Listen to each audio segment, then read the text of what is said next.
Welcome sa lahat sa video channel na ito. Ang channel ng video na ito na The Heart of Jesus ay naghihintay para sa iyo ng mga regalo at nagbibigay sa iyo ng makalangit na mga liham ng pag-ibig na ipinadala sa atin noon at ngayon mula sa ating Panginoong Hesukristo at mula sa mahal na Birheng Maria, upang maihanda natin ang ating mga sarili ng maayos para sa makalangit na kasal ng kanyang Diyos ng Kordero. Ngayon ay ipinakita namin ang salita ng Diyos na sinalita ng ating Panginoong Jesu Kristo sa Bagong Jerusalem Monastery sa Romania. Ang salita ng Diyos tungkol sa katapusan ng mundo at ang araw ng Panginoon ay bahagi ng 1 Siyam-6, 4 Siyam-7-3.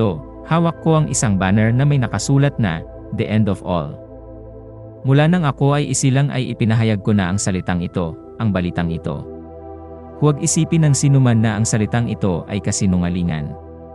Walang santo o anghel na natitira sa langit na hindi dumating na may dalang walis, upang walisin ang iyong landas, lalo na ang mga propeta, na nagwawalis sa iyo na dumating sa lalong madaling panahon. O mga anak ng Jerusalem, o mga anak ng darating na lungsod. Sa espiritual, sinabing darating muli ang panahon na tayo ay magiging malaya. O, huwag maghanap ng wala ang gawaing ito, dahil kasama mo gusto kong mag-unlock. Ikaw ay isang bukol ng asin na magpapaasin sa buong mundo. Ikaw ang susi sa huling panahon. Dinadala ito ng Panginoon. Ngunit kanino ko ibinigay ang susi na ito? Tingnan mo, hindi mo alam kung hindi mo binabasa ang batas. Na may nakasulat na malaking kalendaryo na iniwan ko. Magmulat kayo, sapagkat ang gawaing ito ay hindi nakikitang mabuti, ngunit darating ang panahon na ito ay makikitang malaki at ito ay makikitang mabuti, sapagkat ito ang bahay ni Zakeo at alamin na ang ilan sa inyo ay papasok, at ang ilan ay hindi papasok, sapagkat ang Panginoon ay maghahanda ng isang lugar na hindi magiging katulad ng lupa, sapagkat ang huling oras ay darating. Kung hindi ka naniniwala, alamin na hindi mo mamanahin ang mundong ito. Anak, hubarin mo ang iyong mga lumang damit at magbihis ka ng bago, sapagkat darating sa iyo ang Panginoon at itataas ka sa mga ulap ng langit. Kung papasok ka sa bahay, umalis ka sa bahay kapag narinig mo ang mga salitang ito.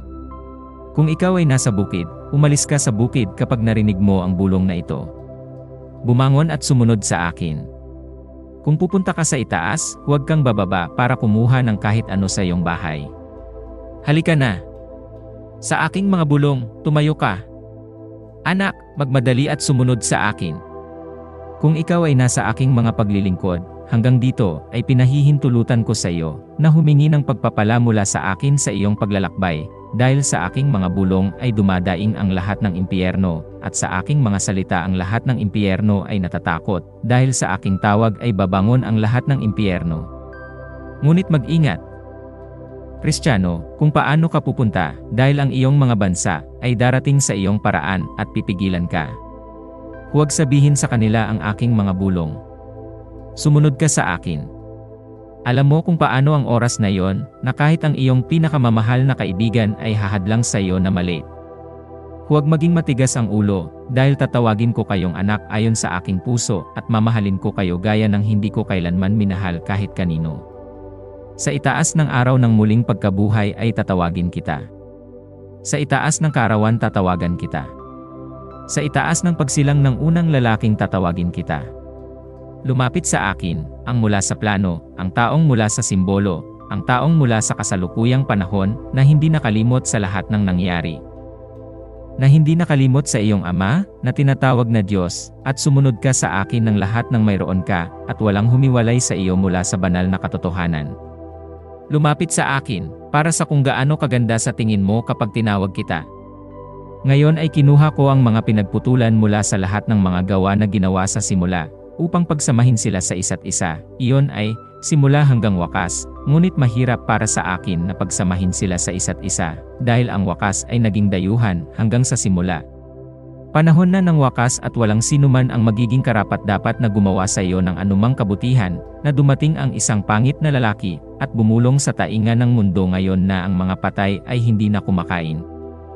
Na narito ang langit at impyerno, ngunit ako sabihin sa iyo na hindi ka naniniwala, at manatili sa akin magpakailanman, na sa pamamagitan mo, hugasan ko ang napakaraming kasalanan.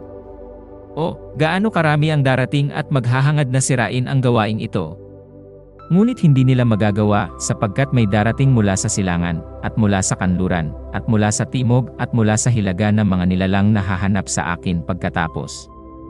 O, magiging masaya ka, Kristiyano na sasakupin ang katapusan ng kapanahunan kasama ko. Ikaw ang aking gawain mula sa simula at sa katapusan ng kapanahunan. Anak, walang lupain at lugar na hindi magiging sa iyo kung makikinig ka, dahil tatawagin ng Diyos ang lahat ng kanyang nilalang at ipapasa ang mabuti sa kanan at ang masama sa kaliwa. At ang mabuti ay magmamana ng lupa. Mga anak, ang katawang ito ay hindi Diyos, ngunit ito ang trompeta ng Diyos. Ang Panginoon ay nagmula sa banal na langit at yumukod sa iyo pababa sa lupa. Sinabi ko sa pangalan ng Ama, dahil ito ay ang simula at ang wakas. Amen. Sabi ko, Amen, walang anuman kung wala ang Diyos, sapagkat ang Diyos ang iyong Ama. Walang sino man ang papasok sa aking kaharian sa kanyang sarili. Ako ang Alpha at ang Omega. Ang sino mang naghahanap sa akin ngayon, ako rin sa kanya hahanapin ko siya. O Kristiyano, naparito ako upang dalhin ang aking kagalakan mula sa itaas, dahil tapos na ang lahat. Idilat mo ang kanyang mga mata, anak ko, sapagkat ako'y natapos na. At hindi mo nalalaman.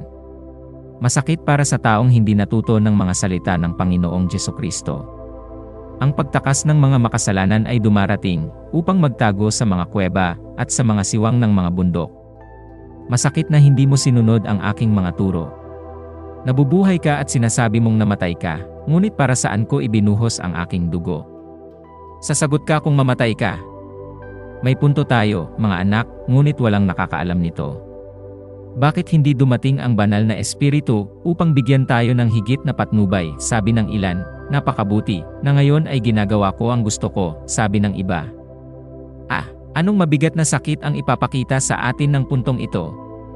Kami ay nasa isang hindi kilalang lugar. At dapat itong malaman. Kung alam mo kung anong punto ang nasa harap mo, hihinto ka sa pag-inom at pagkain.